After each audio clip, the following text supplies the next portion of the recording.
I don't think I've ever been that close to losing my mind before.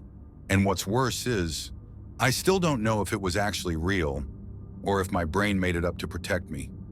It happened 3 years ago when I was living alone in this small apartment off Miller Avenue.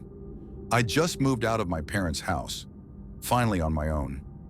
It wasn't much, just one bedroom, a tiny kitchen, and a hallway that led straight to the bathroom. But it was mine, and I loved the quiet. I worked nights back then, security at a parking garage downtown. So most days I'd get home around 11:30, heat up leftovers, and scroll on my phone until I got tired. That night was no different, except for one small thing. When I unlocked my door, I noticed the hallway light, the one between my bathroom and bedroom, was on. I always turned that thing off before I left. Always. I'm obsessive about that kind of stuff. I remember standing there halfway through the door, thinking maybe I'd just forgotten. But then, I noticed my bedroom door was slightly open, and I never left it open. I called out, just a nervous, "Hello?" Nothing. No footsteps, no movement. Just that soft hum of the ceiling light flickering above me. I took a slow step forward. The floor creaked under my shoe. I told myself I was being paranoid. Maybe the wind pushed the door open. Maybe maintenance came in to fix something. But still, my hand was shaking when I reached for the light switch. The apartment went dark, completely silent. For a few seconds, I just stood there in the dark, trying to listen.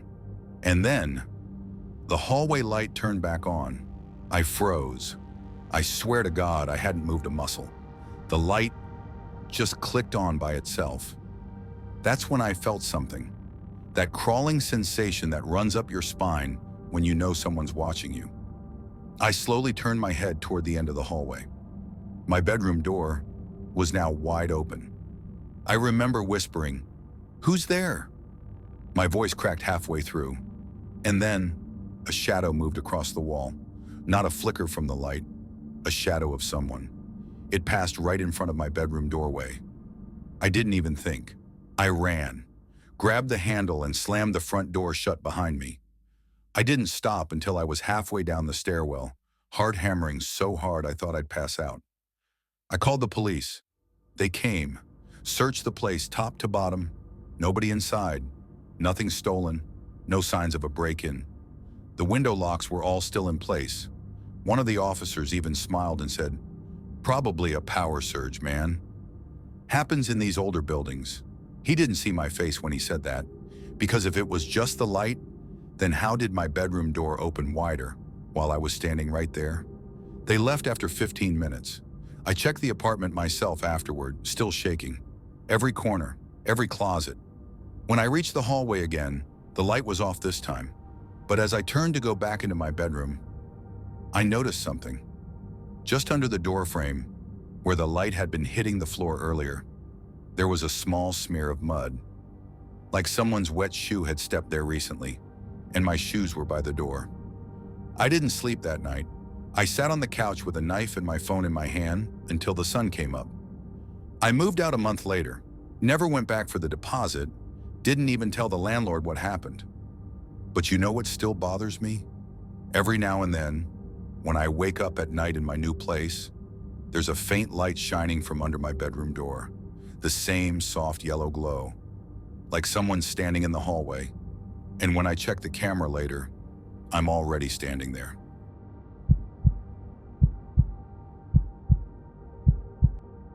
There's this moment right before fear really hits you, where your brain tries to convince you everything's fine. You tell yourself you misheard it, missaw it, but deep down, you already know. It was last winter, around mid-December. I'd just gotten off work, construction job, long hours, and I was dead tired. I lived alone back then, in a one-story suburban house I'd just started renting. Quiet neighborhood, families mostly. You could walk outside at midnight and still hear the wind through the trees. That night I came home around 11:42 p.m. I remember the exact time because my phone buzzed as I stepped inside. A random number calling, no name, just a local area code. I let it ring. Who calls at midnight on a Tuesday, right? I tossed my jacket on the couch, heated some leftovers, and turned on the TV for background noise. Nothing unusual, except the phone rang again. Same number. I answered this time. Hello? No response, just a faint static. Then, a click. Call ended. I remember staring at the screen for a second, that weird, uneasy feeling settling in. Maybe a wrong number. Whatever.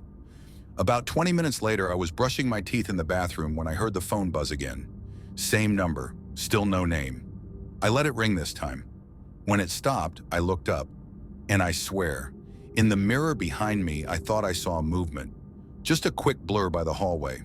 I turned around, nothing there. My heart was pounding, but I told myself it was the reflection of the TV light. I went to bed not long after that. Didn't sleep much, though. Next night it happened again, around the same time. Phone buzzed, same number.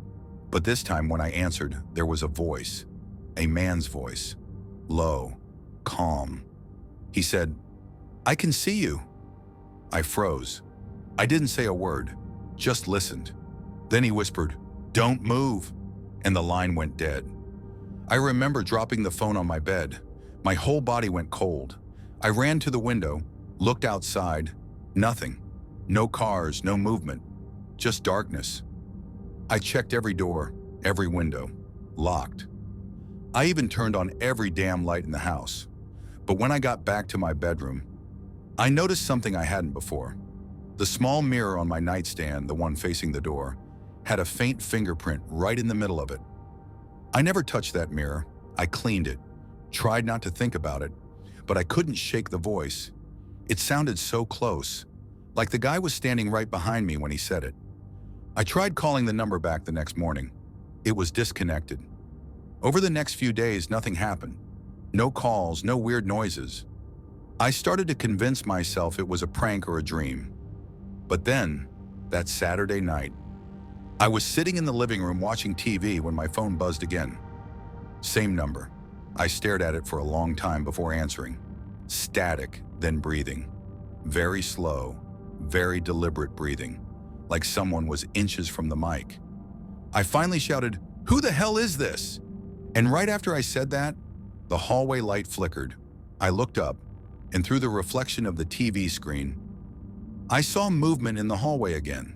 That same quick human shape. I turned toward it. Nothing there. But the light was still swaying, like someone had just brushed past it. That's when I saw it. On my phone screen, during the call, there was a faint reflection of my own hallway, like a live feed, but I wasn't recording anything. And in that reflection, there was someone standing behind me. I spun around. No one there. When I looked back at the screen, the call had ended. I ran outside, called the police from my driveway. They searched the house. Again, nothing. All doors locked, windows secure. They left, told me it was probably a prank caller using a spoofed number. But that doesn't explain what happened the next morning. I was in the bathroom washing my face when my phone, lying on the counter beside me, started vibrating again. Same number. I just stared at it, didn't touch it. And as it rang, I watched the mirror, because I couldn't help it. Right before the call stopped, I saw something move behind me again, only this time, it didn't vanish. It just stood there, perfectly still, right where the bathroom door should have been. I turned around so fast I almost slipped, but nothing was there. That was 3 months ago. I changed my number, moved out a week later. Haven't had a single unknown call since. But the part that keeps me up is what I saw after I unpacked at the new place. I was setting my phone on the dresser and noticed the back camera lens was cracked, right across the middle, like someone had pressed their thumb against it, hard. And every now and then, when the screen lights up in the dark, I see that same faint reflection again, the shape behind me, just standing there.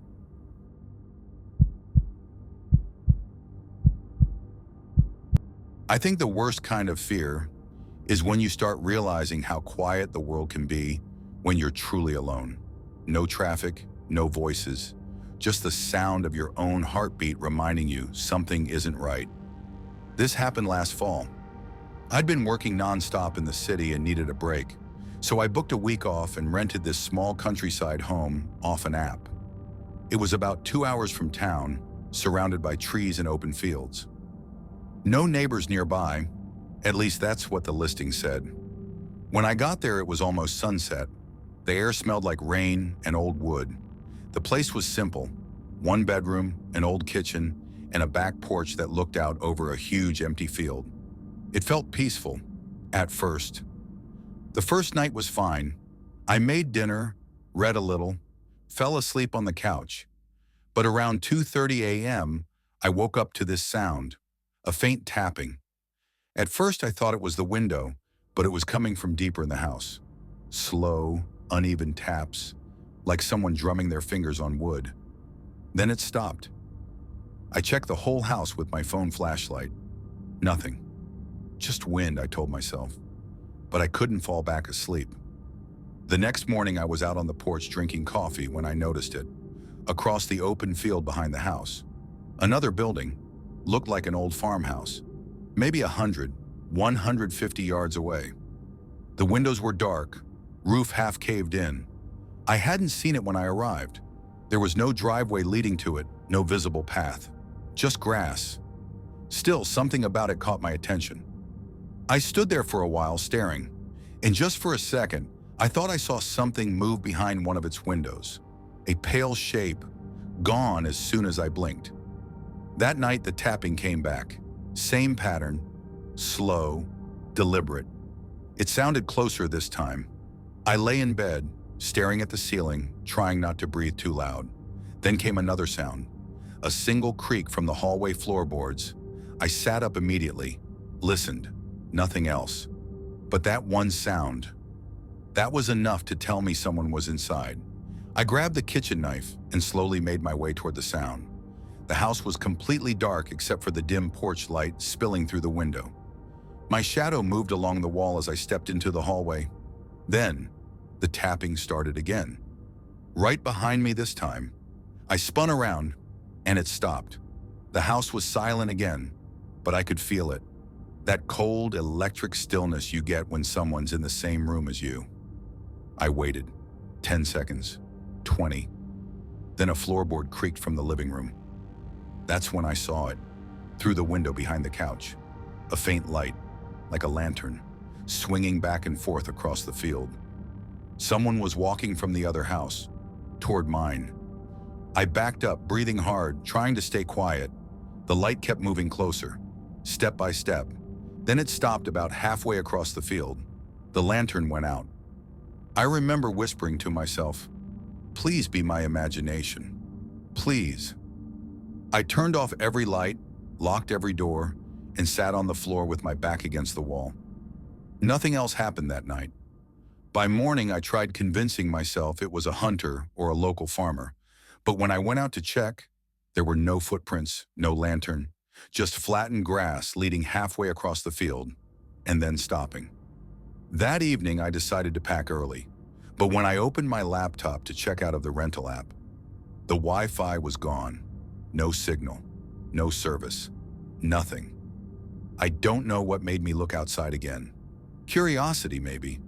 But when I stepped onto the porch, I froze. Across the field, the other house, it wasn't dark anymore. There was a light in one of the upstairs windows, and just faintly, silhouetted against it, someone was standing there, facing my direction. I went back inside, locked the door, and didn't move for hours. At some point, I must have dozed off on the couch. When I woke up, the power was out, pitch black, and the tapping was back. But this time, it was on the window glass right behind my head. I jumped up, grabbed the flashlight, and shined it at the window. Nothing. Just condensation and the reflection of my own terrified face. Then the tapping started again. On the front door this time. Slow, steady, 3 knocks, then silence. I didn't open it, didn't even breathe. Just sat there, knife in hand, until the sun started to rise. When I finally opened the door the next morning, there was a single footprint in the mud. Bare, no shoe, just one. I left that morning, Didn't even pack everything. Just threw what I could in the car and drove until I got signal again. When I finally stopped at a gas station miles away, I looked up the property listing again to report what happened, except the listing was gone. No trace of it anywhere. No photos, no reviews, nothing. It's like the place never existed. But here's the thing that still messes with me. A few weeks later, I was scrolling through a real estate site, and I saw a picture of that same countryside field, same old house in the background. Only, it was listed as abandoned since 1998. No nearby homes, no rentals in that area. So if the listing was fake, where exactly did I stay? And sometimes, when I wake up at night, I swear I still hear that slow tapping sound, like someone's fingers against the glass, waiting. And every night since, the footsteps still stop outside my door.